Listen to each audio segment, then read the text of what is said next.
100 चूहे खाकर बिल्ली हज को चली, ये कहावत तो सुनी होगी। यही चरितार्थ हो रहा है जब विपक्ष और इंडिया अलायंस के कुछ नेता महात्मा गांधी जी की प्रतिमा के सामने प्रदर्शन करने जा रहे हैं। भाई जाइए, पर यह तो बताइए कि महात्मा गांधी जी का सबसे बड़ा सिद्धांत और उसूल क्या था। वो शराब बंदी, नशा मुक्ति चाहते थे, और नशे और शराब के कारण तमिलनाडु के कल्लकुरिच्ची में 57 लोगों की हत्या हुई है। ये हत्या है स्टेट स्पॉन्सर्ड। इलिसिट दारू का धंधा वहां पर, जहां पर कि एससी बहुल इलाका था, शेड्यूल कास्ट बहुल इलाका था, वहां पर लगातार चलता रहा। पुलिस और राजनीतिक संरक्षण से चलता रहा, जिससे कि 57 लोगों की जानें चली गई।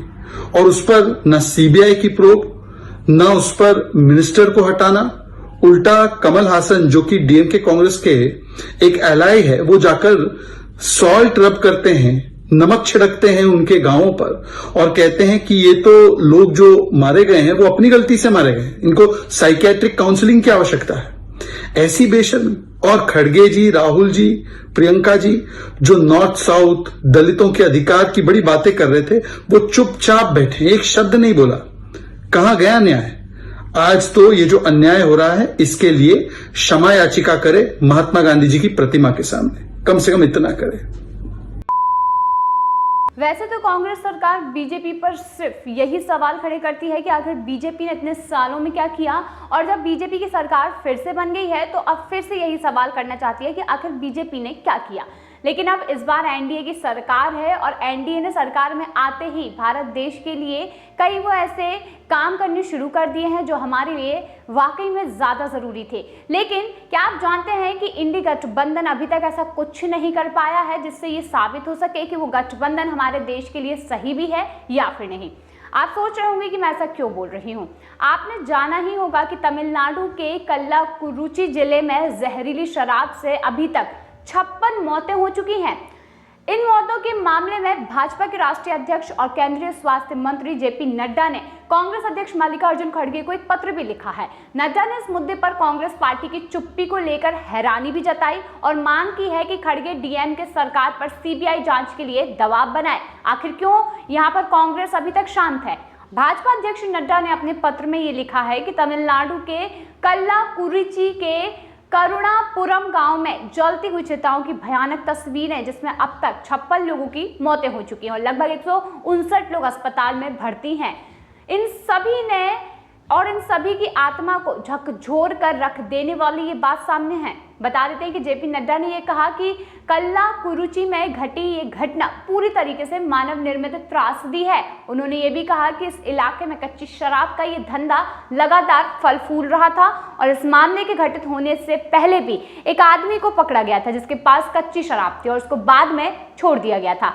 इस मामले में वो फिर से गिरफ्तार हुआ है। नड्डा ने यहाँ पर कहा कि ये धंधा पुलिस प्रशासन की जानकारी में चल रहा था और जब त्रासदी हो गई तो राज्य की डीएमके और आईएनडीआई गठबंधन की सरकार इस मामले पर लीपापोती में जुटी हुई है और अपने मुंह पर ताला लगाकर बैठी हुई है। नड्डा ने इसे राज्य प्रायोजित हत्या बताया है। वहीं उन्होंने आरोप लगाया कि घटना के बाद भी राज्य सरकार इस मामले की निष्पक्ष जांच रोक रही है। नड्डा ने यह कहा कि इस मामले में पुलिस पर पहले ही आरोप है और अब जांच सीबीसीआईडी कर रही है। ऐसे में निष्पक्ष जांच की आशा कैसे की जा सकती है?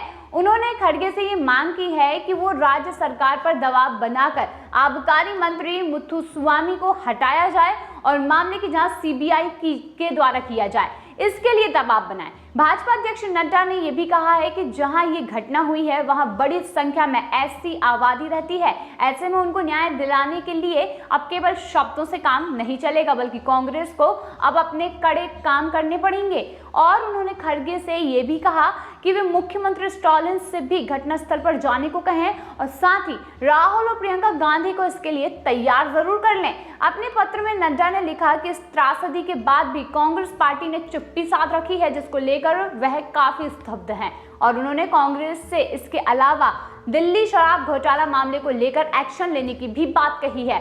उन्होंने कहा कि कांग्रेस को इस मामले को उठाने की जरूरत है, ना कि चुप्पी साधने की। वहीं दूसरी तरफ इस कल्लाकुरुची जहरीली शराब त्रासदी में नए खुलासे भी हो रहे हैं। जी हाँ, मीडिया रिपोर्ट्स में ये बताया गया है कि सरकारी मौतों के आंकड़े 56 के अलावा 13 लोग अपने घर में सोते समय ही काल के गाल में समा गए। सुबह होने पर उठे ही नहीं। इनका घर वालों को बाहर मौतों की खबर देखकर शक हुआ था और जब यह उन्हें अस्पताल लेकर पहुंचे तब शक में काफी देर हो चुकी थी।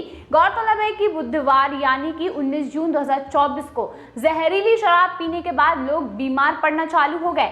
बताया गया कि जहरीली शराब का सेवन करने वाले अधिकांश लोग मजदूर थे और उन्होंने करुणापुरम इलाके से यह कच्ची शराब खरीदी थी और उन्होंने ये शराब मंगलवार को पी थी और उसके बाद इन्हें सांस लेने में तकलीफ हुई, दिखाई देना बंद हो गया, डायरिया जैसी समस्याएं होने लगी और उसके बाद मौतों का आंकड़ा लगातार बढ़ता चला गया। इस मामले में अभी तक सूचना के अनुसार 56 लोगों की मौत हो चुकी है और 159 लोग इसमें बीमार हो चुके हैं। ये तो ताज्जुब की बात है कि इस तरीके से लगातार जो लोग मरते जा रहे हैं, शराब के नशे में जो लोग उठे ही नहीं हैं, आज उनके लिए कांग्रेस क्यों कुछ नहीं कर पा रही है? उनके परिवार के लिए आज कांग्रेस क्यों नहीं कुछ कर पा रही है? और इस तरीके से जो शराब, नशीली शराब बांटी जाती है, अभी तक इस पर कांग्रेस सरकार ने रोक क्यों नहीं लगाई? ये सारे सवाल आज कांग्रेस से पूछे जा सकते हैं और कांग्रेस कटघरे में खड़ी हो चुकी है और कांग्रेस के पास इन सभी सवालों के एक भी जवाब नहीं है। जो बीजेपी पर लगातार हमलावर रहती है, आज वो अपने मुंह पर ताला लगाकर चुप बैठी है। आखिर क्यों?